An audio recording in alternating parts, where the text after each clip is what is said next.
Aksi unjuk rasa ribuan mahasiswa di Lampung Kamis pagi berlangsung ricuh. Mahasiswa yang kesal karena tidak diizinkan masuk gedung DPRD Provinsi Lampung merusak barikade kawat berduri yang menghalangi mereka.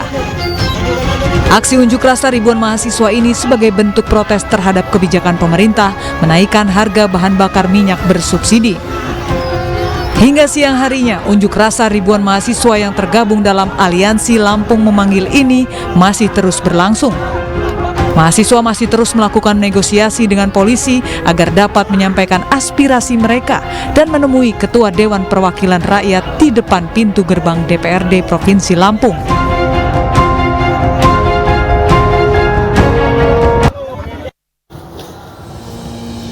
Ya, selamat malam dan apa kabar pemirsa? Aksi unjuk rasa mahasiswa menolak kenaikan harga BBM yang berlangsung ricuh di Lampung tadi jadi pembuka jumpa kita di Anies Prime malam hari ini. Nanti kami juga akan menghadirkan wawancara eksklusif dengan Kepala Satuan Angkatan Darat atau Kasat Jenderal TNI Dudung Abdurrahman bersama rekan saya Abraham Silaban. Saya Fani Imaniar, Anda menyaksikan Anies Prime selengkapnya.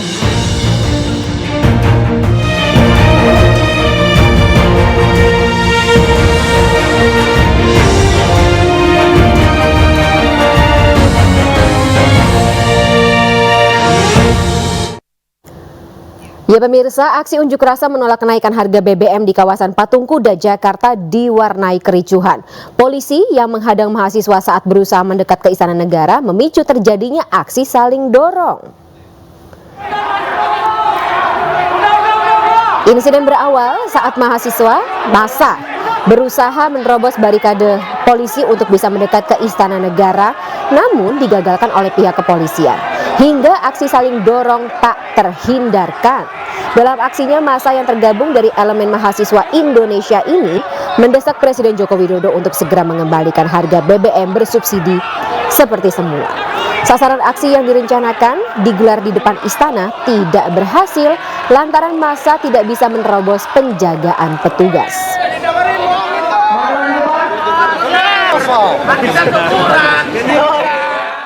Sementara itu, aksi adu mulut dan pukul meja mewarnai rapat dengar pendapat atau RDP yang digelar Komisi D di gedung DPRD Provinsi Sulawesi Selatan.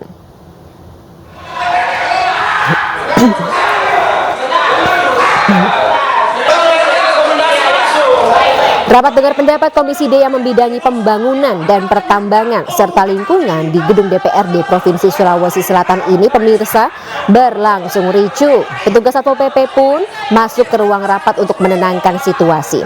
Sementara itu nampak anggota DPRD lainnya berusaha menenangkan peserta rapat yang terlibat adu mulut untuk menghindari kericuhan terulang. Hasil rapat ini melahirkan beberapa rekomendasi, diantaranya anggota DPRD Provinsi Sulawesi Selatan akan turun ke lapangan guna menyerap aspirasi warga serta LSM dan ormas atas protes mereka terkait operasional tambang karena disinyalir terdapat pelanggaran yang diduga merusak lingkungan. Kemudian ini kita menyimpulkan bahwa yang pertama, Komisi D akan melakukan tindakan.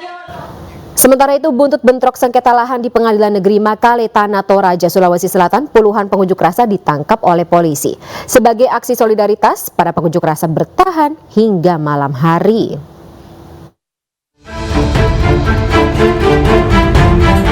Empat 40 siswa dan mahasiswa ini digelandang ke Mapolres Tanah Toraja usai bentrokan yang terjadi di Pengadilan Negeri Makale. Para siswa dan mahasiswa ini sebelumnya berunjuk rasa setelah bangunan sekolah dan kampus mereka masuk ke dalam perkara sengketa lahan. Sebagai aksi solidaritas menuntut rekannya dibebaskan, para pengunjuk rasa bertahan hingga malam. Setelah menjalani pembinaan dari polisi, akhirnya Polres Tanah Toraja membebaskan ke-40 pengunjuk rasa. Untuk anak-anak SMU jangan dulu berdemo, lebih baik utamakanlah pendidikan. Kemudian untuk adik-adik adik-adik yang dari mahasiswa itu 30 menit setelah anak-anak SMU ini kita lepaskan, Bapak Kapolres pun juga melepaskan semua adik-adik mahasiswa bersama dengan 4 orang tonjur tadi. Tapi untuk khusus untuk 4 orang tonjur tadi itu kan dilakukan pengawasan. Sebelumnya Rabu kemarin terjadi bentrok antara mahasiswa dan polisi di depan Pengadilan Negeri Makale, Tanah Toraja.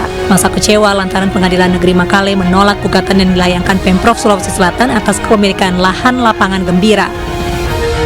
Masa yang berunjuk rasa di depan kantor Pengadilan Makale saling lempar dengan petugas. Polisi menghalau massa dengan semburan gas air mata dan water cannon. Untuk unjuk rasa, jalan Trans Sulawesi sempat ditutup. Dari Tanah Toraja, Sulawesi Selatan, Jufri Tonapa, iNews melaporkan. Kita ke informasi lainnya pemirsa, tebing setinggi 10 meter di Kerinci, Provinsi Jambi longsor dan menimpa rumah warga di mana ini mengakibatkan 2 orang tertimbun dan 1 orang meninggal dunia sementara 1 lainnya selamat. Cepat, buka jalan. Curah hujan tinggi mengakibatkan longsor di Desa Bedeng, Kabupaten Kerinci, Provinsi Jambi.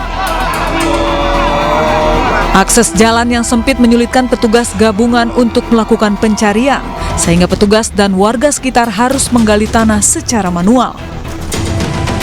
Akibat longsor ini, 2 orang tertimbun, 1 orang tewas, sementara 1 orang lainnya berhasil diselamatkan.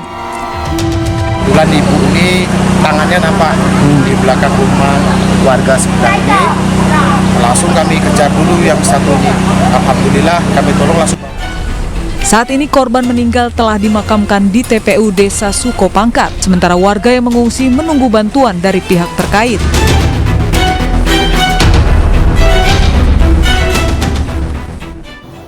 Ya pemirsa, kecelakaan beruntun di Klari, Karawang, Jawa Barat merenggut nyawa seorang pengendara sepeda motor.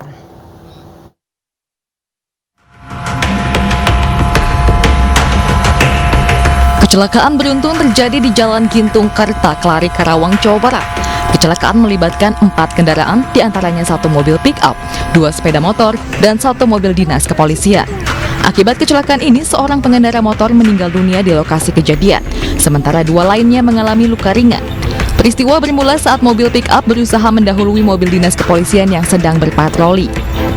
Bukannya mengerem, pengendara pick-up justru salah menginjak pedal gas hingga menabrak 2 sepeda motor yang berada di belakang mobil patroli.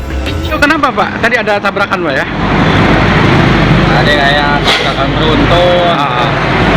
Mobil korban mau buah-buahan, terus motor meninggal 1. Itu korban masuk ke dalam mobil atau gimana? Ya, masuk ke dalam mobil. Kelindes Pak ya? Kayaknya. Terus ada korban yang itu berapa orang Pak? Banyak sih, lebih dari 4 Pak.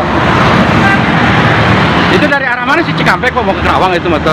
Arah Kerawang semua. Kang, punten kan, nama Kang siapa Kang? Oma ya? Iya. Semua korban luka telah dilarikan ke rumah sakit untuk mendapat perawatan medis. Kita beralih ke informasi lainnya pemirsa, ratusan warga berdesakan saat pembagian BLT BBM di Desa Lewi Sadeng, Kabupaten Bogor, Jawa Barat. Mereka berebut masuk ke dalam kantor desa untuk mencairkan bantuan senilai Rp500.000.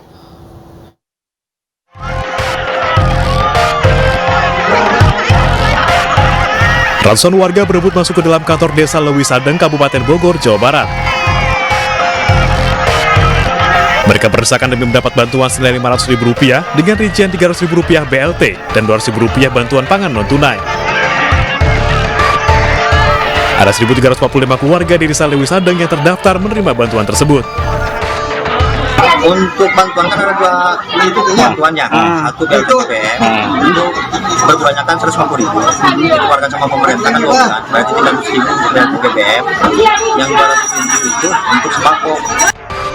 Bantuan yang diterima warga adalah kompensasi yang diberikan pemerintah pasca kenaikan harga BBM. Subsidi diberikan kepada masyarakat kurang mampu yang terdampak. Ya, sementara di Padang, Sumatera Barat, pemirsa, ratusan warga berebut nomor antrian pengambilan BLT BBM yang perdana disalurkan melalui kantor pos. Dengan membawa KK dan KTP asli, ibu-ibu ini rela berdesak-desakan dan berebut nomor antrian di pos satpam kantor pos, bahkan menunggu hingga berjam-jam untuk mendapatkan bantuan langsung tunai bahan bakar minyak atau BBM sebesar Rp300.000. Ada sekitar 35.563 keluarga penerima manfaat yang mendapatkan BLT BBM di Kota Padang yang disalurkan di 11 kecamatan yang ada di Kota Padang secara bertahap. Adanya bantuan BLT BBM ini diharapkan dapat membantu masyarakat kalangan bawah untuk kebutuhan sehari-hari mereka.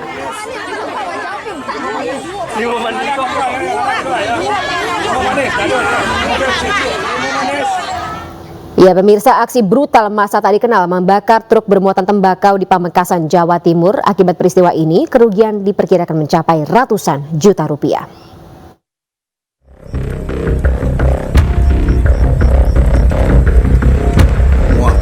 Sebuah truk bermuatan tembakau hangus terbakar di lapangan Bulai, Kecamatan Galis, Kabupaten Pamekasan, Jawa Timur pada Kamis pagi. Api menjalar dari bagian kabin lalu merembet ke seluruh bagian truk. Diperkirakan ada sekitar 8 ton tembakau yang menjadi muatan truk tersebut. Api berhasil dipadamkan setelah 2 unit pemadam kebakaran dikerahkan ke lokasi. Polisi yang datang ke lokasi langsung melakukan olah TKP untuk mengetahui penyebab pasti kebakaran. Pelaku pembakaran yang diketahui berjumlah puluhan orang masih dalam proses penyelidikan karena massa yang membakar truk tersebut merupakan kelompok yang tidak dikenal. Hari Kamis tanggal 15 September tahun 2022, tepatnya jam 4 pagi ya, sekitar jam 4 pagi, ada sebuah truk yang dibakar oleh massa yang tidak dikenal. Dan untuk saat ini kita masih dalam penyelidikan. Polisi juga masih mencari pengemudi dan pemilik truk tersebut. Akibat peristiwa ini, kerugian diperkirakan mencapai ratusan juta rupiah. Kita ke informasi lainnya pemirsa, polisi memastikan mayat terbakar korban mutilasi di Semarang, Jawa Tengah identik sebagai Paulus Iwan Budi Prasetyo ASN yang hilang 1 hari sebelum memberikan kesaksian dalam kasus korupsi. Dan hingga kini tim gabungan masih belum mampu mengungkap kasus pembunuhan tersebut.